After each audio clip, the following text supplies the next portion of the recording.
Hello my dear students. कैसे हैं आप लोग? आई होप बहुत अच्छे होंगे। तो आज का लेक्चर अगेन आप लोग के लिए बहुत इम्पोर्टेंट होने वाला है। ये जो 100 क्वेश्चन का जो सीरीज है वो कंटिन्यूएशन में आपके सामने देखने को मिल रहा है।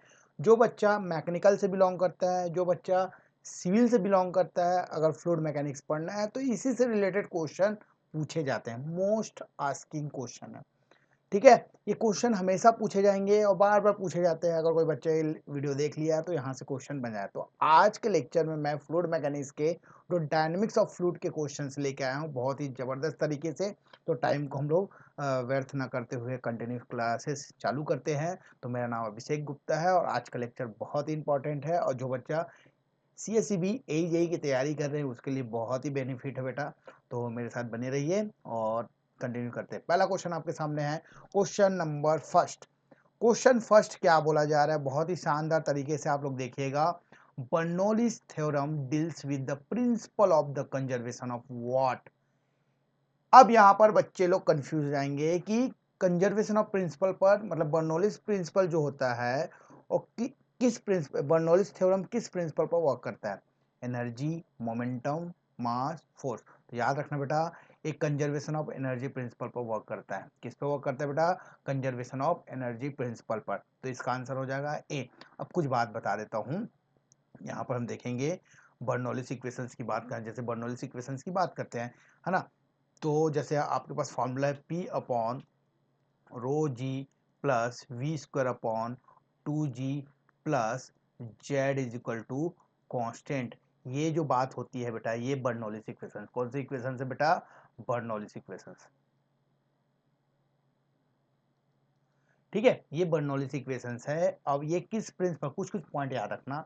अगर मैं बोलूं ये जो दिख रहा है बेटा P अपॉन रो जी, इसको बोलते हैं प्रेशर हेड। क्या बोलते हैं? प्रेशर हेड की बात करते हैं, करेक्ट है। अगर मैं बोलूं वी स्क्वायर अपॉन 2G, देखने में क्या लग रहा है? v। अब v से हम लोग को v that is a velocity. तो वेलोसिटी क्या रिप्रेजेंट करेगा? वेलोसिटी हेड बोल सकते हो या काइनेटिक हेड। काइनेटिक हेड, ठीक है। काइनेटिक एनर्जी को बिलोंग करेगा, काइनेटिक हेड बोलते हैं। और जेड जो है बेटा potential head, potential head, correct है। और बहुत इंपॉर्टेंट फंडामेंटल बता रहा हूं, अगर इसकी यूनिट निकालूं तो जेड की यूनिट आप लोग पढ़ो, ये किसी की हाइट होती है, डेटम से हाइट होती है, इसका यूनिट होता है मीटर। क्या होता है दोस्त? मीटर। ये बहुत याद रखना, जो भी पैरामीटर दिख रहा है P अपॉन रो जी हो, वी स्क्वायर अपॉन 2G हो और जेड की बात करेंगे तो ये सारी चीजें आप लोग को क्या देखने को मिल रहा है? हेड। कौन सा? हेड। अब एक और चीज बताता हूँ। जैसे मैं बोला कि पोटेंशियल एनर्जी क्या होता है सर, तो आप लोग पता है mgh, आपने सुना होगा mgh। क्या सुने हो बेटा? mgh, h represent of height. अगर इसको मैं दोनों तरफ, mg मतलब वेट होता है क्या, वेट से अगर मैं डिवाइड कर दूं, वेट बोले तो w is equal to mg, correct है बेटा? यस। तो दो बोथ साइड हम लोग क्या करते हैं, mg मतलब वेट से डिवाइड कर देता हूँ। तो मुझे अल्टीमेटली क्या मिल गया? h। h क्या रिप्रेजेंट करना है? हेड को रिप्रेजेंट कर रहा है। क्या कर रहा है? हेड। और हेड का यूनिट क्या होता है? मीटर। क्या होता है बेटा? मीटर होता है। तो यहाँ पर देख सकते हैं, जो हम ये जो पैरामीटर लिखा हुआ है, इसको एक और बेहतरीन नाम देने वाला हूँ, energy, energy per unit weight of the fluid. क्या बोलूंगा?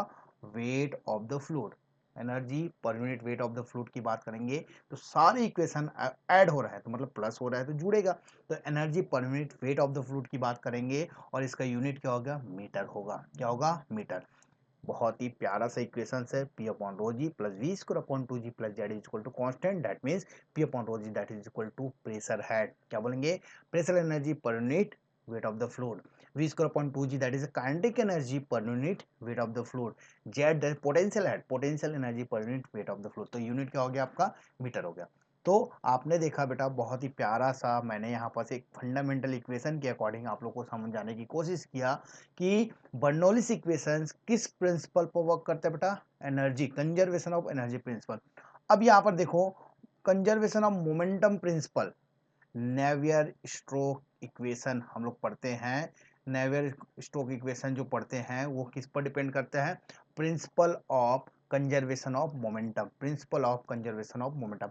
अगर वही मास की बात कर दूंगा बेटा, एक कंटिन्यूटी इक्वेशन, कंटिन्यूटी इक्वेशन आपने बहुत पढ़ा होगा। तो कंटिन्यूटी इक्वेशन बेसिकली क्या होता है, conservation of mass of principle. तो तीनों क्वेश्चन पूछा जाता है। तो कब बहुत बच्चे को मोमेंटम के याद नहीं होगा, तो मोमेंटम याद रखना है। NS equation that is a Navier Stokes equation की बात करते हैं, ठीक है। ये फंडामेंटल हो गया। नेक्स्ट क्वेश्चन आपके सामने है क्वेश्चन नंबर 2, बहुत ही प्यारा सा question. Pitot tube is to use to measure the flow rate of fluid। Flow rate बोले जाए तो डिस्चार्ज क्यू की बात करते हैं, ठीक है। वेलोसिटी ऑफ द फ्लूइड मतलब कि वी की बात करूंगा, डेंसिटी ऑफ द फ्लूइड मतलब कि रो की बात करूंगा, और pressure inside of the pipe की बात करेंगे, डेल पी की बात करेंगे। तो पिटॉट ट्यूब बेसिकली हम लोग क्या करते हैं, इसका आंसर हो जाएगा B, velocity of the fluid. Velocity of fluid की बात कर, इसका पैरामीटर, इसमें कुछ क्वेश्चन मैं बताऊंगा। जैसे अगर मैं बात करूं पिटॉट ट्यूब कैसे दिखता है, तो सपोज ये कोई पाइप है बेटा, ये आपका एक पाइप हो गया। यहाँ पर 90 एंगल बैंड एक ट्यूब को ले लेता हूं मैं, क्या ले लेता हूं बेटा, 90 एंगल एक बैंड ट्यूब को ले, ये देखो दोनों के बीच में कितना एंगल है, 90 डिग्री, 90 डिग्री बैंड ट्यूब। ये ट्यूब में इंसर्ट कर दी, यहाँ पर फ्लूइड फ्लो हो रहा है। मान लो सपोज यहाँ पर फ्लूइड क्या हो रहा है बेटा, आपका फ्लो हो रहा है, फ्लूइड फ्लो हो रहा है। तो यहाँ पर देखो, यहाँ से आपका अगर फ्लूइड फ्लो हो रहा है, तो इस कंडीशन में हो क्या रहा है, सुनना, हो क्या रहा है, बहुत ही शानदार तरीके से मैं यहाँ पर समझाने की कोशिश कर रहा हूँ, सुनिएगा। यहाँ पर अगर फ्लूइड की एनर्जी, कोई भी एनर्जी होगा, मतलब स्पीड है, तो वेलोसिटी की बात होगी। और वेलोसिटी की बात करेंगे, यहाँ पर काइनेटिक हेड की बात करोगे, काइनेटिक एनर्जी की बात करेंगे, और यहाँ पर आने के बाद वेलोसिटी सडनली जीरो हो जाता है। इसको बोलते हैं स्टेग्नेशन पॉइंट, स्टेग्नेशन पॉइंट। तो यहाँ पर काइनेटिक हेड, कौन सा एनर्जी मिला मुझे, काइनेटिक हेड की बात करूंगा। अब इस काइनेटिक एनर्जी हेड होगा तो ये फ्लूइड जो है यहाँ ऊपर चला जाएगा और कुछ हाइट तक, तो यहाँ पर प्रेशर पोटेंशियल हेड के फॉर्म में आप लोग को देखने को मिलेगा। तो ये किस प्रिंसिपल पर वर्क करता है, तो हम बोलेंगे sir, convert kinetic energy, kinetic head into potential head. ये सब बच्चे को याद हो गया बेटा। तो ये प्रिंसिपल है किसका, पिटॉट ट्यूब का प्रिंसिपल। इस प्रिंसिपल पर आपका पिटॉट ट्यूब वर्क करता है, और ये 90 एंगल बैंड ट्यूब होता है, जो किसके लिए यूज करते हैं बेटा, measure velocity of flow, velocity of fluid अगर आपको मेजरमेंट करना है तो पिटॉट ट्यूब को हम लोग कंसीडर करेंगे। और ये किस प्रिंसिपल पर वर्क करते हैं बेटा, kinetic head is converted into potential head. हाँ, और ये किसका एप्लीकेशन है बोल सकते हैं, तो बर्नौलीज प्रिंसिपल का एप्लीकेशन। तो इतना सारा इन्फॉर्मेशन मैंने आपको दे दिया। तो इसका आंसर क्या, velocity of the fluid is the correct answer, correct है। चलो नेक्स्ट क्वेश्चन की ओर जाते हैं, बहुत ही प्यारा। तो दो क्वेश्चन आपके सामने है, देखो मैंने बर्नौलीज के बारे में पूरा बता दिया, उस इक्वेशंस के बारे में पूरा कंप्लीटली बता दिया, उसकी एप्लीकेशन। अगर पिटॉट ट्यूब की बात करते हैं तो 90 एंगल बैंड ट्यूब होता है, जो फ्लो पाइप में कहीं पर इंसर्ट कर देते हैं, जो कि kinetic head into potential head में आपका कन्वर्ट हो जाता है, और उसके हम लोग वेलोसिटी हेड निकाल लेते हैं। अगर इसका फॉर्मूला की बात कर देंगे तो V is equal to C V root over 2GH, जितना हाइट ऊपर गया बेटा उससे हम लोग ये कैलकुलेट कर सकते हैं। सी वी कोफिशिएंट ऑफ वेलोसिटी की बात होगी, रूट ओवर 2GH की बात करते हैं, g acceleration due to gravity, head जितना हेड आपका वो पिटॉट ट्यूब जो था 90 एंगल बैट ट्यूब कितना हाइट गया है उसकी बात हो जाएगी। सी वी की वैल्यू जनरली 0.95 के अप्रोक्सीमेटली रहता है, ठीक है। तो ये सारे इन्फॉर्मेशन आपके सामने है। तो आप देख पा रहे हैं कि एक क्वेश्चन में बहुत सारा इन्फॉर्मेशन आप लोग को यहाँ पर मैं दे रहा हूँ, जिससे क्वेश्चन में अगर एग्जाम में आए तो आप घूमेंगे नहीं, डायरेक्ट आप लोग बना पाएंगे। नेक्स्ट क्वेश्चन आपके सामने है, ओहो बेहतरीन क्वेश्चन, इसको लिखो important. Navier Stokes equation is consider force, है ना। अब देखो नेवर स्टोक इक्वेशन के बारे में पूछा जा रहा है, तो मैं सबसे पहले कुछ इन्फॉर्मेशन देना चाहूँगा। जैसे कि फ्लूइड फ्लो की बात करेंगे, ये आपका कोई एक पाइप है बेटा, है ना। ये इस पाइप पर फ्लूइड का यहाँ पर फ्लो हो रहा है, ठीक है। इस फ्लूइड पर फ्लो हो रहा है, तो यहाँ पर कौन कौन सा फोर्स एग्जर्ट होते हैं। पहला अगर बात करूँगा मैं, ग्रेविटी, ग्रेविटी की बात, ग्रेविटी फोर्स की बात करेंगे, ग्रेविटेशनल फोर्स बोलते हैं, और ग्रेविटी फोर्स मैं जनरली बोलता हूँ। और यहाँ पर कोई एलिमेंट ले लेता हूँ, यहाँ पर कौन कौन सा फोर्स एक्ट हो रहा है। दूसरा प्रेशर, प्रेशर फोर्स, ठीक है। तीसरा अगर बात करेंगे gravity force, pressure force, viscous force, viscous force. अगर और बात किया जाए fourth, turbulence, turbulence, turbulence force की बात करेंगे, ठीक है। और अगर 5 ले, 5th पॉइंट ले, इलास्टिक फोर्स बोल दो, इलास्टिक फोर्स, ये और भी एक्सेट्रा लिख दो। Number of forces act on the fluid element, इस फ्लूइड एलिमेंट पे अगर फोर्स एक्ट होगा तो न्यूटन सेकंड लॉ क्या बोलता है, F is equal to M into A. ये पढ़े हो गए तो एफ एक्स, तो एक्स डायरेक्शन में आप लोग फोर्स की बात कर रहे हैं, समझ आई बातें। तो आपने देखा अगर कोई फ्लूइड फ्लो हो रहा है तो इतना सारा फोर्सेस आपके यहाँ पर एक्ट होते हैं, ठीक है।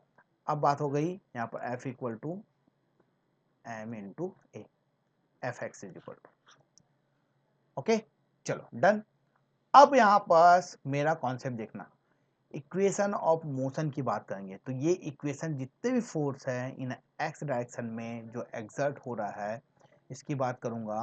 तो ये सारे फोर्सेस को मैं अगर मैं कंसिडर कर लूँ, ये सारे फोर्सेस को कंसिडर कर लूँ तो इक्वेशन ऑफ मोशन की बात हो। तो इक्वेशन ऑफ मोशन में कौन कौन सा, gravity force sir, pressure force sir, है ना, फिर उसके बाद है विस्कस फोर्स, प्लस अब बात करेंगे टर्बुलेंस फोर्स, प्लस आप बात करेंगे इलास्टिक फोर्स और एसेट्रा जो भी है, E C T is equal to M into A.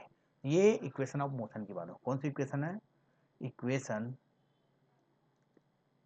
Of motion की बात होगी।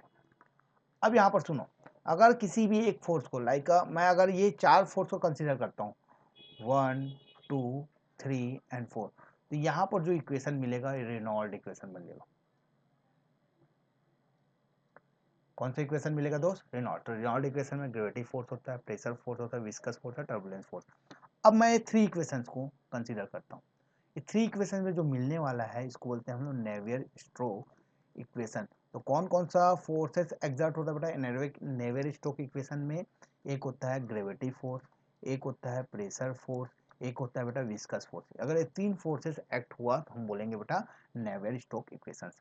एक और है यूलर्स इक्वेशंस, यूलर्स इक्वेशन की बात करें, यहाँ पर हम लोग मात्र ग्रेविटी और प्रेशर फोर्स को कंसीडर करते हैं, तो यूलर्स इक्वेशन। तो बेसिक आप लोग देख पाए इक्वेशन ऑफ मोशन के सारे फोर्सेस को एक्ट करेंगे तो इक्वेशन ऑफ मोशन बोलते हैं। उसमें 4 फोर्सेस की बात करोगे, gravity force, viscous force and pressure force और टर्बुलेंस फोर्स। तो ये रेनॉल्ड नंबर, रेनॉल्ड इक्वेशन की बात होगी। जहाँ पर टर्बुलेंस की बात हो रही है रेनॉल्ड ले लो, है ना। ग्रेविटी, प्रेशर और विस्कस की बात है नेवियर स्टोक इक्वेशन ले लो। प्रेशर और ग्रेविटी की बात कर दिया गया तो आपका यूलर्स इक्वेशन की बात होगी। तो इसका आंसर आप खुद दे पाएंगे बेटा, इसका आंसर हम लोग खुद दे पाएंगे आराम से, इसका आंसर दे पाएंगे। एक सर देखो टर्बुलेंस होता है, रेनॉल्ड होता है, लेकिन नेवियर स्टोक इक्वेशन पूछा है यहाँ पर टर्बुलेंट, इलास्टिक भी नहीं है भैया, इलास्टिक भी नहीं कंसिडर किए थे, याद आ रहा है, ये भी इलास्टिक दे दिया है। तो यहीं से एलिमिनेट कर लो, बचा क्या, देखो ग्रेविटी, प्रेशर और ग्रेविटी, प्रेशर और विस्कस से 3 फोर्सेस को एक्ट करता हूँ तो नेवियर स्टोक इक्वेशन मिलता है। तो इसका आंसर क्या हो जाएगा, D for Delhi is the correct answer. Next question आपके सामने बहुत ही प्यारा सा क्वेश्चन है। ये इस क्वेश्चन से आप बहुत सारा क्वेश्चन बना सकते हैं। देखो, rotameter is use to measure, बोला जा रहा है एक रोटामीटर है, वो क्या मेजरमेंट डिवाइस है, RPM of the engine, rotation of the shaft, twist due to torque applied on the shaft, और लास्ट है flow of the liquid of gases. तो मैं डायरेक्ट लिखना चाहूँगा डिस्चार्ज मेजरमेंट करने का डिवाइस है, इसको फ्लो रेट भी बोलते हैं। क्या बोलते हैं बेटा, फ्लो रेट भी बोलते हैं। और इसका आंसर डी की ओर जाऊंगा, और कुछ इन्फॉर्मेशन है उसको ध्यान से नोट करना, क्योंकि देखो कितना एग्जाम में पूछा गया है और हमेशा पूछा जाएगा, बार बार पूछा जाने वाला क्वेश्चन है दोस्त। तो इसका देखो मैं बताना चाहूँगा, rotameter is a use to measure flow of the liquid and gases. There is no difference between rotameter and flowmeter, है ना, दोनों आप डिफरेंट नहीं कर सकते। अब देखो डिवाइस का नाम, उसी के साथ साथ मैं बहुत सारी चीज़ लेके आऊँ, जैसे वेंचुरीमीटर हो गया, फ्लो मीटर हो गया, और ओरिफिस मीटर हो गया, बेंट मीटर हो गया, या फिर रोटामीटर हो गया। ये सारे जो होते हैं बेटा डिस्चार्ज, और डिस्चार्ज का यूनिट मीटर क्यूब पर सेकेंड, यही होता है फ्लो रेट। यही क्या होता है बेटा, फ्लो रेट। तो फ्लो रेट मेजरमेंट करने का डिवाइस कौन सा है बेटा आपका, ये सारी चीज़ें, venturi, flow nozzle, orifice, bent और रोटामीटर। अब पिटॉट ट्यूब आपने देखा, वेलोसिटी मेजर। अब ये बहुत ज़्यादा इंपॉर्टेंट, इसको लिखो इंपॉर्टेंट, हॉट वायर एनोमोमीटर की बात करेंगे तो एयर और गैस और एयर की वेलोसिटी मेजरमेंट करने का डिवाइस अगर पूछा जाए तो हॉट वायर एनोमोमीटर की बात होती है। क्या होती है? Hot wire nanometre. चैनल वाला जो क्वेश्चन आता है उसमें फ्लूइड फ्लो की बात करते हैं, उसकी वेलोसिटी की बात करेंगे तो करंट मीटर वहाँ पर हम लोग यूज़ करते हैं। तो जनरली यहाँ पर लिखा नहीं है तो उसको नोट कर लेंगे, लेकिन ये सारी चीज़ें जो आपको हमेशा याद होंगे, कहीं से भी क्वेश्चन पूछा जा सकता है। ठीक है, तो देख पा रहे बेटा, बहुत सारे क्वेश्चंस आपके सामने आपस में लेके आया। नेक्स्ट क्वेश्चन जबरदस्त क्वेश्चन है। अब यहाँ से क्वेश्चन बनता है, इसको लिखना इंपॉर्टेंट, बिकॉज ये जो है question, it what condition Bernoulli's equation is applicable. अब एप्लीकेबल कब हो? तो बर्नौलिस की बात करेंगे तो बर्नौलिस का एप्लीकेशन मतलब अजम्पशंस की बात हो रही है, तो यहाँ पर लिखेंगे अजम्पशंस ऑफ बर्नौली इक्वेशन या बर्नौलिस थ्योरम की बात करेंगे। ठीक है, तो कौन कौन सा जंक्शन पर वर्क करता है इसको हम बता देंगे सर। तो पहला स्टडी फ्लो, कोई भी फ्लूइड जो होगा स्टडी फ्लो होगा तो आप बोल सकते हैं कि वो बर्नौलिस थ्योरम के लिए एप्लीकेबल है। सेकंड, स्टडी फ्लो इनकम्प्रेसिबल,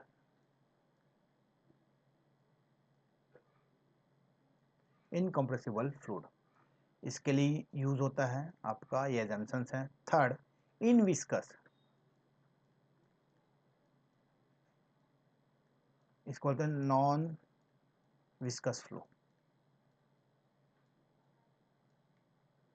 ठीक है, इसके लिए एप्लीकेबल है। फोर्थ, स्टडी इनकम्प्रेसिबल, इनविस्कस, और आपका देखो स्टडी फ्लो मतलब कि अगर कोई भी पैरामीटर जो है प्रॉपर्टीज है टाइम के रिस्पेक्ट में अगर constant like velocity D V by D T की बात करेंगे, अगर जीरो की बात करूंगा तो ये हो जाएगा आपका स्टडी फ्लो। इनविस्कस इनकम्प्रेसिबल मतलब density remains constant through out the flow, और इनविस्कस मतलब विस्कोसिटी क्या हो जाएगी यहाँ पास? जीरो हो जाएगी। यहाँ तक समझ आ गया। इसके बाद आइडियल फ्लूइड के लिए, आइडियल फ्लूइड के लिए यूज होता है। और एक और लिख सकते हैं fifth number, laminar flow, laminar flow. ये 5 एजम्पशंस आप बच्चे लोग को याद होना चाहिए, इसी से क्वेश्चन बना जाएगा। और ये 3 जो लिखा हूँ यहीं से क्वेश्चन पूछता है। देखो आपको क्वेश्चन का आंसर भी इसी में मिल जाएगा।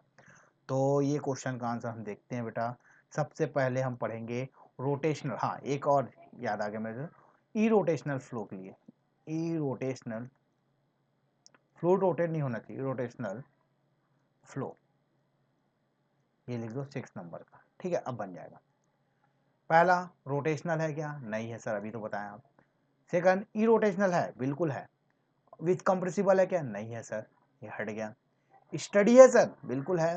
रोटेशनल नहीं है सर, ये भी हट गया। स्टडी फ्लो है, ई रोटेशनल है, और इनकम्प्रेसिबल, तो D for daily is the correct. तो कितना प्यारा सा, आप ये अगर 5 जंक्शंस आप लोग को पता है तो डेफिनेटली इस क्वेश्चन को आप लोग बना पाएंगे। और देखो कितना सारा एग्जाम में पूछा गया, बार बार पूछने वाला क्वेश्चन है। ठीक है, नेक्स्ट क्वेश्चन की ओर चलते हैं, बहुत ही प्यारा सा, इस क्वेश्चन पर ध्यान दीजिएगा। क्वेश्चन नंबर 6 क्या बोला जा रहा है? यूलर्स इक्वेशंस की बात की जा रही है। Euler's equation in the differential form can be express where D P is the pressure, rho is the density of the fluid, v is the velocity of the fluid, and dz is the difference of the head, और g is the gravitational acceleration. तो कौन से equation? तो इसका answer direct लिखेंगे B. अब बोलोगे दोनों में से एक, बेटा यहाँ पर डी पी लिया है तो मैं डेफिनेटली इसको लूंगा। इसे ही बोलते हैं हम लोग यूलर्स इक्वेशंस। क्या बोलते हैं इसको? Euler's equation, D P by D differential form में, dp by rho plus v into D V plus G into D Z is equal to zero. और इसी को इंटीग्रेट कर देता हूँ टू गेट बर्नौलिस इक्वेशंस। अगर ये इक्वेशन को आप इंटीग्रेशन करते हैं तो आपको डेफिनेटली क्या मिलेगा? Bernoulli's equation. तो बर्नौलिस इक्वेशन के लिए क्या? D P upon rho plus integration v into D V plus G into D Z is equal to zero. तो आपको जो मिलेगा बेटा, यहाँ पर कांस्टेंट लिख दो, आपको जो मिलेगा वो बर्नौलिस इक्वेशन मिलेगा। ये क्वेश्चन पूछा गया है, मैं आपके सामने यहाँ पर देख पा रहा हूँ। नेक्स्ट क्वेश्चन है क्वेश्चन नंबर 7, बहुत ही जबरदस्त क्वेश्चन है। For measuring flow by the venturimeter, it should be the installed in। Venturimeter क्या होता है? ये application of the Bernoulli's equations होते हैं। क्या होते हैं? बर्नौलिस इक्वेशंस के, बर्नौलिस प्रिंसिपल के, बर्नौली इक्वेशन बोलो या थ्योरम बोलो, है ना, इस पर इसके एप्लीकेशन की बात करेंगे तो हमको ये सारी चीज़ें देखने को मिलती है। ठीक है, चलिए, तो इसमें क्वेश्चन पूछा गया है कि वेंचुरीमीटर, ये एप्लीकेशन, आप देख पा रहे हैं बेटा, ये एप्लीकेशन किसका एप्लीकेशन, बर्नौलीज इक्वेशन का एप्लीकेशन है। वेंचुरीमीटर से क्या मेजरमेंट कर, फ्लो रेट, हमने अभी देखा, फ्लो रेट मेजरमेंट करने का डिवाइस है, डिस्चार्ज मेजरमेंट करने का डिवाइस है। तो डिस्चार्ज इक्वल टू हम लोग पढ़ते हैं C D A1 A2 upon root over A1 का स्क्वायर माइनस ऑफ A2 का square into root over 2GH, ये इसका फॉर्मूला है, स्टैंडर्ड फॉर्मूला है बेटा। यहाँ पर Q क्या है बेटा, डिस्चार्ज हो गया, CD क्या है, coefficient of discharge, A1 A2 क्या है। आप लोग बर्नौलीज को यहाँ पर 3 सेक्शन होते हैं, conversion, throat area and divergence, है ना, ये 3 पार्ट आपको देखने को मिलेंगे। इस पर आप लोग का पाइप लगा देते, मतलब मैनोमीटर लगा के आप लोग यहाँ मेजरमेंट, ऐसा कुछ दिखता है वेंचुरीमीटर, फ्लो रेट मेजरमेंट करने का। अब इस वेंचुरीमीटर को कैसे भी रखो, चाहे होरिजेंटल रखो, चाहे इंक्लाइन रखो, चाहे वर्टिकल रखो। तो यहाँ पर पूछा जा रहा है should be install in vertical line, horizontal line, incline line with flow downward in any direction and any location, कैसे भी कर सकते हैं। D for daily is the correct answer. बहुत बच्चे यहाँ पर कंफ्यूज होते हैं, याद रखना, कैसे भी रखेंगे उसका रीडिंग सेम आता है, उसका रीडिंग सेम आता है। तो ये आपका बर्नौलीज थ्योरम पर बेस्ड एप्लीकेशन होता है वेंचुरीमीटर और ओरिफिसमीटर, उसका कॉन्सेप्ट है। नेक्स्ट क्वेश्चन आपके सामने है, बहुत ही प्यारा सा क्वेश्चन से बेटा देखेंगे। A smooth pipe of diameter 200 mm carried water, एक डायमीटर मतलब 200 mm का डायमीटर का पाइप है। The pressure in the pipe at a section S1 जिसका हाइट है 10, मतलब कि यहाँ पर 10 मीटर, और इज 50 किलो पास्कल, मतलब P1 दिया है आपको 50 किलो पास्कल दिया हुआ है।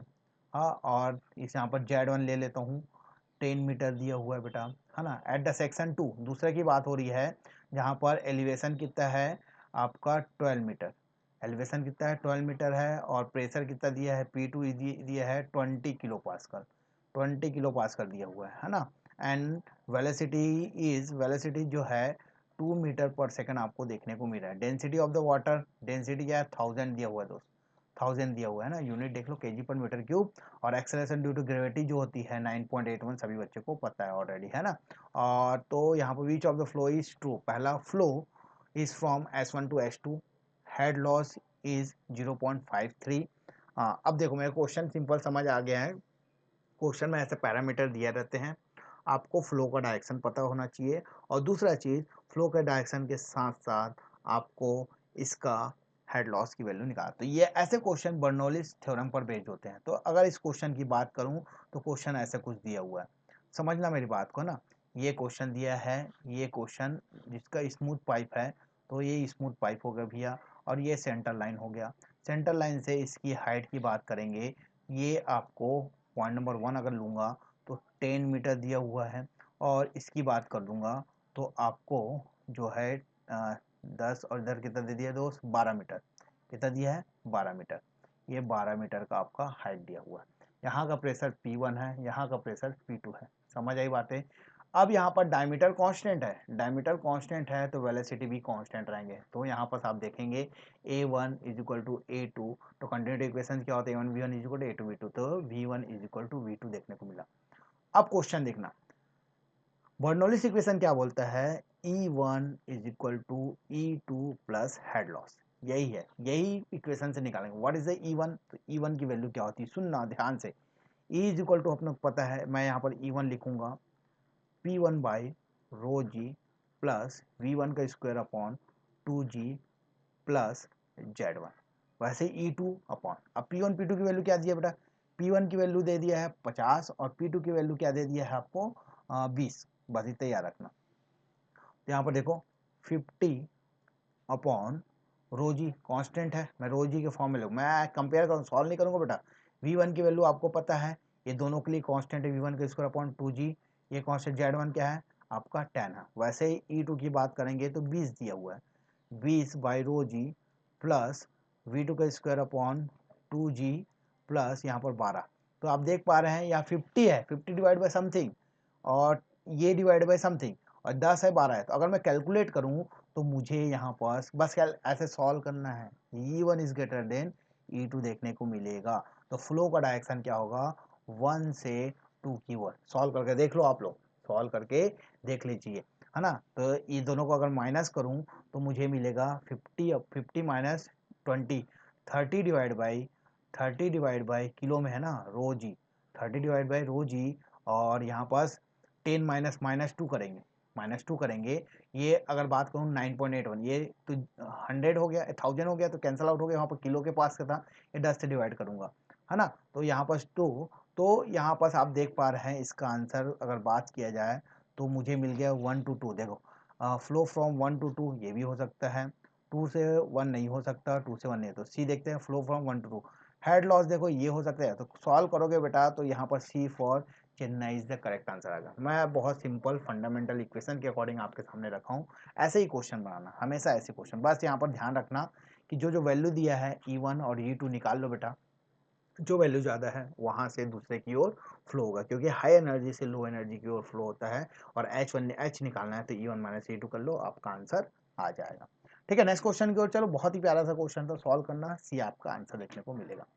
ठीक है, Bernoulli's equations is applied to venturimeter correct, pitot tube correct, और फिर ऑल ऑफ द वो, ये सब इसके एप्लीकेशन हैं। ये क्या आपके एप्लीकेशन, नोजल मीटर हो गया, बैंड मीटर हो गया, वेंचुरी, ओरिफिस, पिटॉट, ये सारे इसके बर्नौलीज के एप्लीकेशन हैं। लास्ट क्वेश्चन देखो, 10th नंबर का question, when venturi is inclined then for a given flow is will be, है ना, will show less reading, more reading, same reading and inaccurate reading. भैया कैसे भी रखो रीडिंग सेम आएगा, same reading आएगा। मैंने अभी ये क्वेश्चन कराया आपको, सेम रीडिंग देखने को मिला, चाहे वर्टिकल रखो, चाहे हॉरिजॉन्टल रखो, चाहे इंक्लाइन रखो। तो आपके सामने बहुत ही प्यारा सा 10 क्वेश्चन मैं लेके आया हूँ, जो हमारा सीरीज कंटिन्यू चल रहा है बहुत ही ज़बरदस्त तरीके से। तो ये आपके स्टडी को बूस्टअप करेगा, और अब आने वाले एग्ज़ाम जैसे एसएससी जेई हो, और आएगा आरआरबी जेई की बात कर लो, सीएससीबी जेई की बात कर लो, चाहे मैकेनिकल के स्टूडेंट हो, चाहे आप सिविल के स्टूडेंट हो, उसके लिए बहुत ही हेल्पफुल हो जाता है ये लेक्चर। तो बहुत ही ज़बरदस्त तरीके से मैं आपके सामने लेके आया हूँ, है ना। और भी क्वेश्चंस लेके आऊँगा, और हर बार ऐसे ही क्वेश्चन आपको रिपीट देखने को मिलेगा। और ये मैं बोला ना, 100 MCQ मतलब 100 क्वेश्चन ऐसे देने वाला हूँ जैसे कि आपको फ्लूइड मैकेनिक्स की सारी चीज़ें आपके कवर हो जाएंगे, और यहाँ पास मैं कॉन्सेप्ट भी आपकी क्लियर कर रहा हूँ, क्लियर बहुत अच्छे से हो रहे हैं। तो ओके बेटा, thank you so much. Next video मिलेंगे, नेक्स्ट क्वेश्चन लेके, अच्छा क्वेश्चन लेके आएंगे। Thank you so much.